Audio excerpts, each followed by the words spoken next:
Lewis Hamilton's move to Ferrari created immense anticipation in the Formula One world. The seven-time world champion's transition from Mercedes to the iconic Italian team was supposed to mark a triumphant new chapter. However, the start of the 2025 season has proven challenging, with technical issues and disappointing results plaguing the Ferrari team. Despite these setbacks, Hamilton has delivered a message that has reverberated throughout the paddock, demonstrating his unwavering commitment and perspective during difficult times. The start of the 2025 season has been Ferrari's worst in over a decade. After 3 races, both Hamilton and teammate Charles Leclerc find themselves with single-digit point totals, far from where Ferrari expected to be. The culmination of these struggles came at the Chinese Grand Prix, where both drivers faced the embarrassment of disqualification after initially showing promising performance. The Chinese Grand Prix weekend initially offered a glimmer of hope for Hamilton, who secured his first win with Ferrari in the sprint race. This victory demonstrated his ability to extract performance from the car under challenging conditions. However, the main race resulted in controversy when both Ferrari drivers were disqualified following post-race scrutineering. Hamilton's car was found to have excessive plank wear on the underside, while Leclerc's Ferrari was disqualified for being underweight. The Ferrari team issued a statement acknowledging the infractions.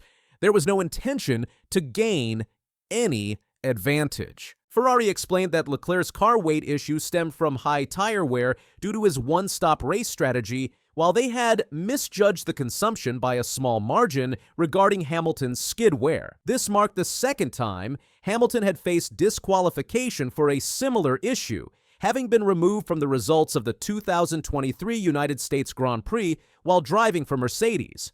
An unusual theory emerged regarding Leclerc's disqualification. Ferrari team principal Fred Vasseur revealed to French newspaper L'Équipe that multiple factors contributed to the weight discrepancy. It's not just that. The tires are only part of the explanation. We also lost a liter of water with Charles's drinking bottle leaking. The loss of weight is always an addition of many small factors. The consequences of the Chinese GP disqualification directly impacted Hamilton's performance at the Japanese Grand Prix. To prevent another technical infringement, Ferrari implemented precautionary modifications to the car's setup, most significantly raising the ride height. While this adjustment ensured compliance with FIA regulations, it came at the cost of aerodynamic efficiency. Hamilton qualified in 8th position at Suzuka, a result he openly admitted was disappointing. Obviously not good enough from my side, P8 is not great. I was happy to get into Q3, obviously, as it was a really tight battle out there with everyone. I just didn't get great laps in Q3. Well, obviously not good enough from my side. P8's not great, but I was happy to get into Q3, obviously, and really tight battle out there with everyone. I just didn't get great laps in Q3. I mean, Ferrari are clearly wrestling with some issues early in the season. The technical compromises forced upon the team created handling challenges for Hamilton. Hamilton said, "We are running the car higher than we would like, but everyone is in the same boat in that respect, particularly after the last race. We're a bit higher than we want to be, and that is the knock-on effect from the weekend that we had before." Yes, we are running higher than we would like, but I don't know how if everyone's in the same boat in that respect, but particularly obviously after the last race, we're a bit higher than we would want to be. It's usually the knock-on effect from a weekend like we had before. In contrast, his teammate Charles Leclerc qualified in a more competitive 4th position. Leclerc employed a different setup approach that proved more effective on Suzuka's high-speed turns. Hamilton acknowledged his teammate's superior performance, saying, "But Charles did an amazing lap today. We went in different directions with the setup, and I had a lot of understeer and just couldn't dial it in throughout qualifying." But Charles did an amazing lap today. For me, we went in different directions with the setup, and for me, I had a lot of understeer and just couldn't dial it out throughout qualifying. What has truly captured attention across the Formula One community isn't just Hamilton's technical assessment of the car's performance, but his powerful perspective on Ferrari's current challenges. When confronted with rumors suggesting he might be losing faith in the team, Hamilton responded forcefully. He said, "I saw someone sent me something of whether I'm losing faith in the team, which is complete rubbish. I have absolute 100% faith in this team. There was obviously a huge amount of hype at the beginning of the year, and I don't know if everyone was expecting us to be winning from race 1 and winning the championship in the first year. That wasn't my expectation. This statement reverberated throughout the paddock, showcasing Hamilton's maturity and long-term vision. Instead of expressing frustration or disappointment, he emphasized his commitment to the process of building with Ferrari. I know that I'm coming into a new culture, a new team. It's going to take time.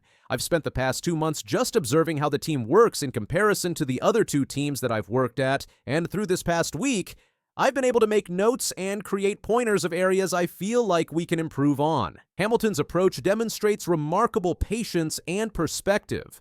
Rather than focusing on immediate results, he's invested in organizational development, as he says, that will continue through the year as we learn more and more about each other. This mindset reveals why Hamilton has achieved such sustained success throughout his career. He understands that championship-winning teams aren't built overnight, but through persistent improvement and adaptation. Facing the reality of starting 8th on the grid at Suzuka, Hamilton pinned his hopes on changing weather conditions to improve his race prospects.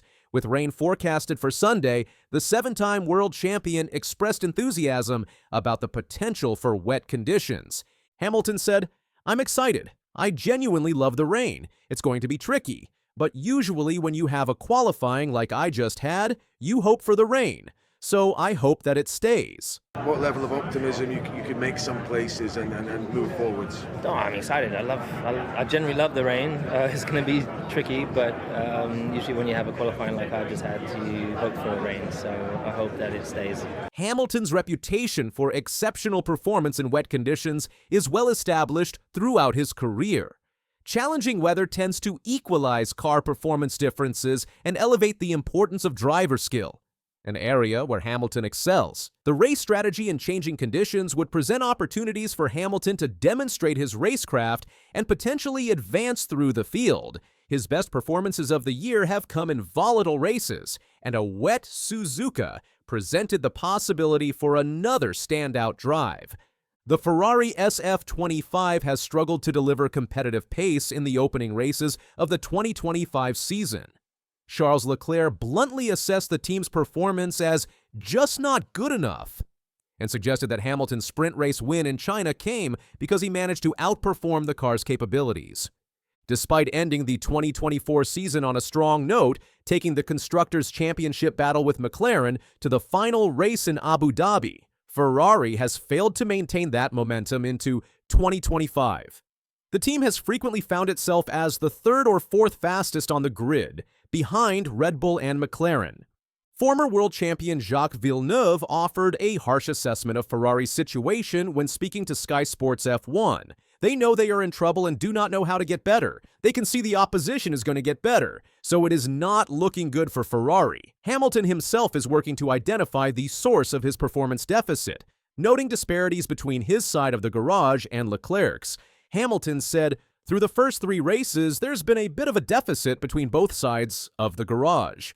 On my side, something is underperforming, so it's good to know. With what I had, it was the best result I could get." The technical issues with the SF25 become particularly evident when comparing Hamilton's performance to Leclerc's. At Suzuka, Hamilton qualified 0.311 seconds slower than his teammate, highlighting the performance gap between the 2 cars despite running ostensibly identical machinery. Lewis Hamilton has finally identified a critical issue with his Ferrari SF25. The 7-time world champion revealed this after another disappointing performance at the Japanese Grand Prix. Could this be the turning point for his troubled Ferrari debut season? Hamilton finished a lackluster P7 at Suzuka, continuing his string of underwhelming results since joining the Italian team. But now he's pointing to a specific car problem that's been holding him back for 3 straight races. We found something on the car that's not been underperforming for the last 3 races, so I'm really hoping when that's fixed, I'll start getting a bit better results. But yeah, I mean, I'm losing just over a tenth a lap with this issue we have. So I'm hoping in the next race it's fixed. Hamilton's start with Ferrari has been anything but smooth. In Australia, he struggled through wet conditions in a car he'd only driven in dry testing. The result? A disappointing 10 peso finish. China showed brief promise when he converted a pole position into victory during Saturday's sprint race, but Sunday's main event saw him slump to P6 before both Ferraris were disqualified for failing post-race inspections. Japan offered no relief. Hamilton qualified P8 and finished P7, making one of the few overtakes of the race when he passed rookie Isaac Hajar.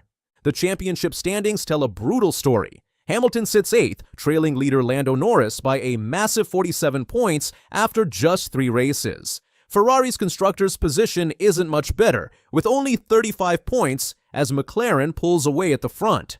The big question: what exactly is this mysterious problem that's costing Hamilton precious time?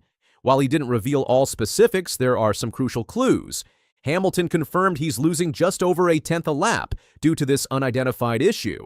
Paddock whispers suggest the problem is focused on the rear of the car. Most concerning, Ferrari engineers know about the problem but don't know what's causing it. I think it's just they're aware of it and they don't know what's caused, they don't know why. And so, as I said, when the new component comes, hopefully it'll be gone and it'll be the same across cars. This suggests Ferrari is planning to introduce a new component for the Bahrain Grand Prix next weekend. But will it solve the problem without understanding its root cause? One of the most shocking revelations from Hamilton was the hint that his car might be performing differently than teammate Charles Leclerc's. Through the first 3 races, there's been a bit of a deficit between both sides of the garage on some elements of the car. Hamilton stated, "On my side, underperforming, so it's good to know." This explains why Leclerc has consistently outperformed Hamilton in the opening races. At Suzuka, Leclerc qualified and finished P4, outpacing Hamilton by 0.3 in qualifying and finishing 13 seconds ahead in the race. Is Hamilton suggesting that Leclerc's car isn't suffering from the same issues? Is one side of the garage getting better equipment? These questions remain unanswered, but Hamilton's comments raise serious concerns about consistency across the team. During Sky Sports F1's coverage of qualifying, commentator David Croft noted some visible issues with Hamilton's car. Looking at the Ferrari, it's not got the most stable rear end I would have thought. 1997. World champion Jacques Villeneuve agreed, adding, "I was about to say the Ferrari slides a fair amount. We're looking at the Ferrari. It's moving around, sliding around, heating up the tires. That's not a good sign for the longer run." This instability matches Hamilton's comments about underperformance happening at the rear of the car. The handling issues were evident to expert observers watching Hamilton's onboard footage. Another factor in Ferrari's struggles at Suzuka relates directly to Hamilton's disqualification in China. His P6 finish was erased from the record books after his SF25 was found to have worn the skid block more than regulations allow. To prevent another disqualification, Ferrari was forced to raise the ride height of both cars at Suzuka. This directly impacts performance in modern ground effect F1 cars, where running the car as low as possible is crucial for generating downforce. Yes, we are higher than what we would like, but I don't know if everyone is in the same boat in that respect, but particularly after the last race, we're a bit higher than we would want to be. That's usually the knock-on effect from the weekend like we had before. Hamilton explained. Hamilton also mentioned significant understeer that couldn't be dialed out during qualifying. These handling characteristics may be directly connected to the raised ride height and the mysterious rear-end issue. Beyond technical issues, Ferrari appears to be struggling with driver-engineer communication. Several tense radio exchanges were broadcast during the Japanese GP weekend. Hamilton had a particularly frustrated exchange with his race engineer about where he was losing time. Hamilton, "I'd really like some info on where I'm slow, mate." Engineer, turns 8, 9, 13, and 14. Hamilton, "Okay, but how much?" "Let me know." Engineer, "Yeah, I'll tell you. 1/10, turns 8 and 9. Charles Leclerc also had a terse interaction with his engineer. When suggested to change car settings, Leclerc bluntly replied, "Yes, you already told me. I don't do it for a reason."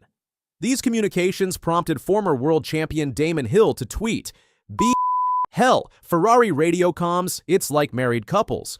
Such breakdowns in communication only compound the technical difficulties Ferrari is facing. Hamilton was brutally honest about where Ferrari currently stands in the pecking order. "I think we're probably the 4th fastest clearly at the moment." He quantified the gap to the front-running teams. The top guys probably have 3 or 4 tenths on us, so we've got a lot of work to bring upgrades for that. This assessment puts Ferrari behind McLaren, Red Bull, and Mercedes in race pace, not where the team expected to be after a strong end to the 2024 season. Leclerc shared Hamilton's concerns about the SF25's fundamental pace. He said, "There wasn't anything more in the car, but I will say it's even more so disappointing when you do everything perfect and then you finish P4 and you are like 2-3 tenths off minimum. Positive is that we maximized our weekend, negative is that the pace is just not there for now." With such a disappointing start, is Hamilton's dream of winning a championship in his first Ferrari season already finished? Surprisingly, 55% of Express Sport readers believe Hamilton still has a chance of securing the Drivers' Championship trophy with Ferrari this year. For that to happen, Hamilton would need rivals Norris and Verstappen to take points off each other while Ferrari rapidly improves. Team principal Frederic Vasseur remains optimistic, pointing to last season's development trajectory. Vasseur said, "Last year we were able to come back. The first couple of races, we were 6 tenths off on average, and we were able to come back during the season." Vasseur acknowledged the challenges ahead. "We need to keep the same approach. It doesn't matter the gap, it doesn't matter the results of today. We need to try to do a better job next week to improve the potential and also the extraction of the potential of the car, its operation. We have to improve everywhere." Hamilton's race in Japan was further compromised by strategic elements. The team had hoped for a safety car to gain an advantage, but the race ran without interruption. Hamilton said, "There was no safety car, so it didn't really make much difference. I think the medium was definitely better for the start of the race, especially in these cool conditions.